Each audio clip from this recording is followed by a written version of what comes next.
Ushbu loyiha Agrobank Romitan filiali hamkorligida Buxoro viloyat Romitan tumani Istiqlol mevkiida 48-64 sonli konturlarda amalga oshirilmoqda. Bu yerda qovun ekilgan. Maydon hajmi 10 gektar. Uzunligi 500 metr, bo'yiga 200 metr.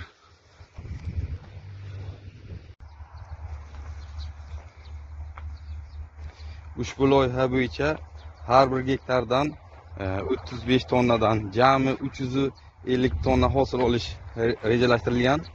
Mazkur ekin yig'ishtirib olingandan so'ng ikkinchi ekinga ham yuqori daromadli ekin turi ekish orqali yer egalarining daromadlarini yanada oshirib borilish rejalashtirilgan.